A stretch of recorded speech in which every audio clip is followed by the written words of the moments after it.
representing CausaLens. We're a deep tech startup founded in 2016 and based in London.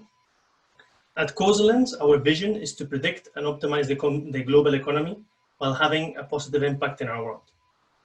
CausaLens helps all kinds of organizations to optimize their processes and reduce waste. For example, we help some logistics companies that want to improve their cargo aircraft capacity factors. And we can do this by simply inputting past cargo data together with some economic indicators. And then in this way, the CausaLens technology makes autonomous predictions of these cargo demand for each point of interest, continuously updating in real time. This helps organizations to optimize their fleet, reducing the number of required cargo aircraft and trucks, leading to large reductions in CO2 and other harmful emissions. There are many more ways in which CausaLens can help make the world a better place. Our technology can be deployed on the edge. This means that CausaLens can be fitted into hardware that is not directly connected to the grid, such as turbines in a wind farm, forming an Internet of Things ecosystem that enables them to maximize energy production. This can be further coordinated with predictions for electricity demands to help balance and optimize the electric grid. CausaLens automates and optimizes this entire process from gathering the raw data all the way to optimizing the business outcomes. However, our technology goes well beyond automating workflows and processes. We are developing a new generation of AI, which we call causal AI, that enables machines to understand cause and effect. Conventional machine learning approaches fail when making forecasts in the real world in dynamic environments. Conventional machine learning models are static and they do not update as new information arrives. However, these kind of problems are ubiquitous in our day-to-day lives. Also, traditional machine learning models are based on historical correlations. So in this way, models fit past data, but do not look at the true things that drive your target. Causal AI can zero in these true causal drivers without being fooled by any spurious correlations. And unlike black box machine learning models, causal AI is also inherently explainable. It has the ability to imagine scenarios that have not been encountered in the past. In this way, it allows it to simulate counterfactual worlds and does not only have to rely on the usual training data. As a result, causal AI is much more accurate than standard state-of-the-art machine learning methods. In a study we recently did, we saw that the accuracy can be up to 42% higher than the current state-of-the-art. CausaLens offers endless possibilities beyond energy and logistics, as we've seen. Our dynamic causality-infused technology can be used for food production, in this way maximizing agricultural yields, in healthcare, improving hospital operations, and optimizing transport networks, among many other applications. CausaLens is run by scientists and engineers, the majority holding a PhD in a quantitative field. We are led by our high-achieving founders, who have come from successful backgrounds in both academia and the industry. And we are supported by a distinguished advisory board, which you can see here, and some top institutional investors. If you'd like to find out more about how CausaLens technology can be used for good, visit us at causalens.com. Thank you very much for listening. Happy to answer. Thanks, Alejandro. Thank you very much for the presentation. If you have any questions from our judges and mentors, we have Aaron, please go ahead. Yeah, hi, Alejandro. Question is, the causal inference model that you're talking about in AI, is this a new paradigm? Are you building on top of, let's say, convolutional neural networks or recurrent neural networks? Are you inventing a new, looks like you are trying to do something brand new, or are you building on top of what already exists? Is there any academic research to back up what you're trying to do? Do you have any peer-reviewed articles or research? I mean, just trying to understand the basis for what you're trying to do. Yeah, those are all great questions. So the way we work with this is we look at what there is out there in the open source community. There has been a lot of good research so far in this concept of causal AI. However, what we have found is that it's not quite there yet, right? There've been many like good advances, but it's nowhere near where we'd like it to be. So we do use some of what's out there, and then we have a research team that builds on this. And yes, we have some not only some papers that are ready to be published, but also some patents on the area that so we do have some IP, but the patents on this specific thing have not yet been. Do you have a working model which actually does these predictions, or are you still in the process of developing it? No, absolutely. We work with many clients on this, and they find that it's been very successful for them. Yeah, and we just try to keep improving. We know we're, as we said, that we've done good steps and proven that we can do better than what's out there so far, but nowhere near the end of the journey. Okay, all right, thank you. Pleasure. Yeah, so good presentation, but a couple of questions about the business model. Who pays, how much, and how many customers do you have? And then relatedly, there are a lot of other companies out there trying to like optimize kind of, cargoes and stuff like that, in lots of different countries, different players. How are you better? Like who's your main competition and how are you going to beat them?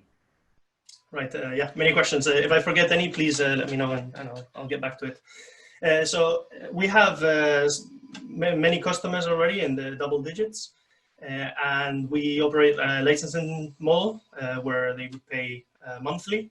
It varies a lot in terms of how much they pay, depending on the size of the company. It can go from tens of thousands per year through millions per year. Depends on the size of the company.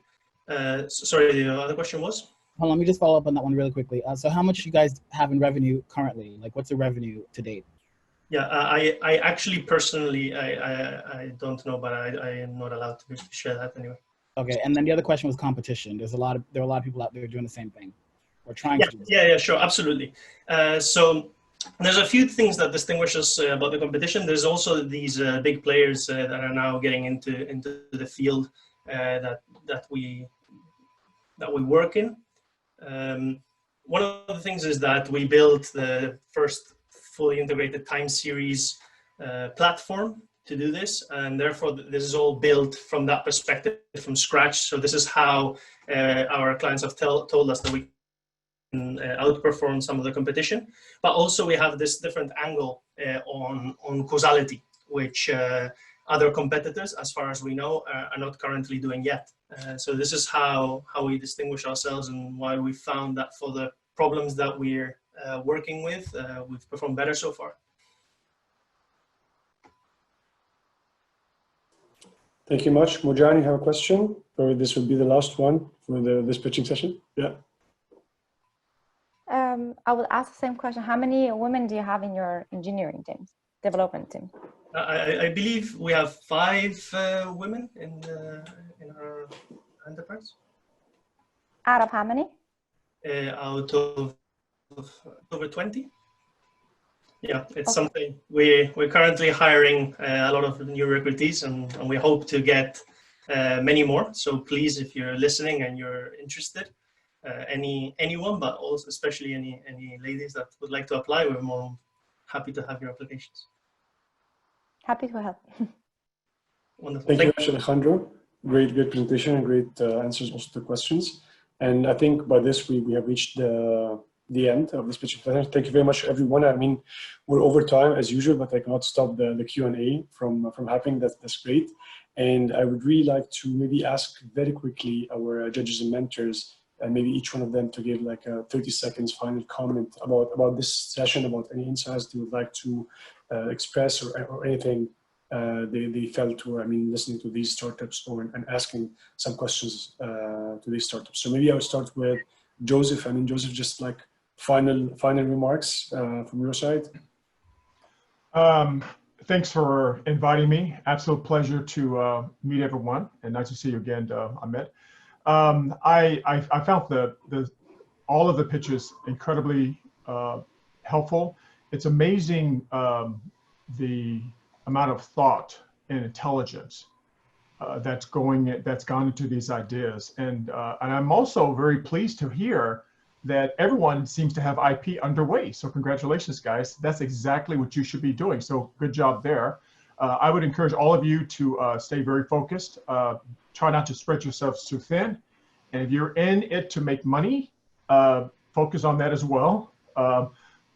Some of you seem to be a little more academically oriented than others, but I think on the whole, this is all really good stuff. And I think, you know, Ahmed, just to close it here, these companies represent, I think, you know, this is a really fine representation relative to what you folks are trying to do at the UN from a SDG as well as social impact. So congratulations to that as well.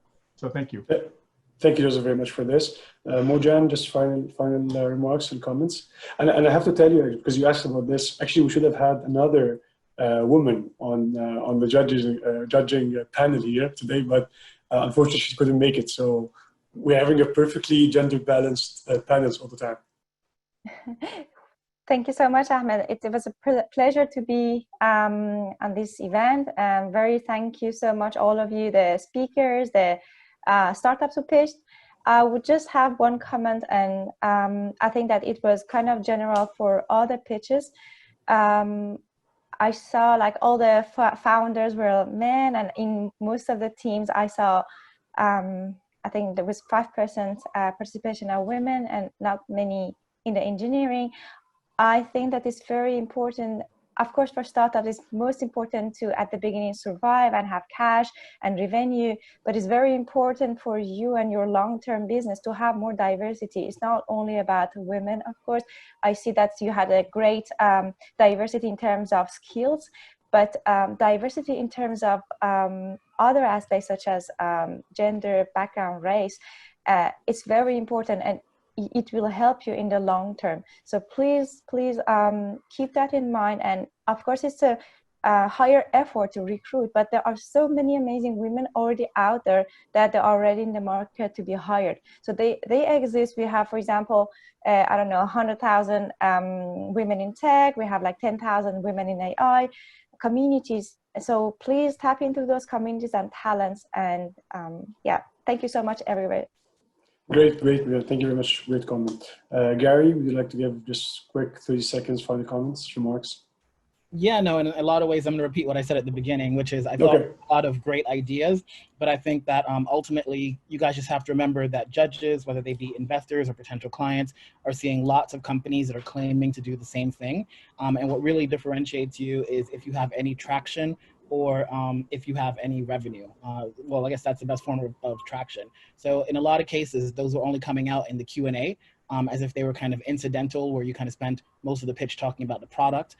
I think that you need to kind of make sure that you understand that the traction and whether or not you're actually generating revenue and have real clients, that needs to be almost the core of a presentation, not incidental or something that comes out in the Q&A. But good job, gentlemen. Very good point. Thank you. Okay. And Aaron, last final remarks, please.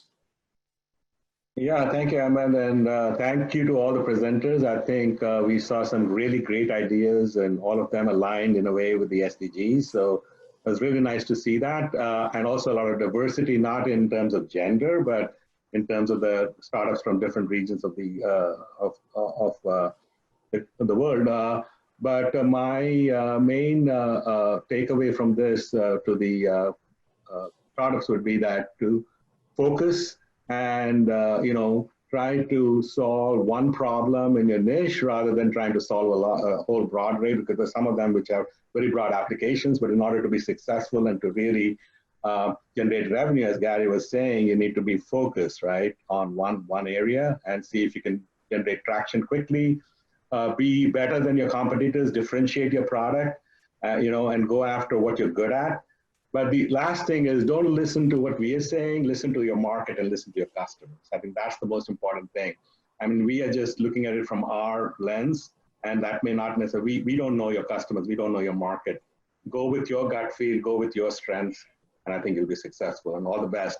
And one final thing, all of the health-related ones, please look at AI for the focus group on AI for health. That's a plug for what we're doing at some great initiatives there. So please check it out.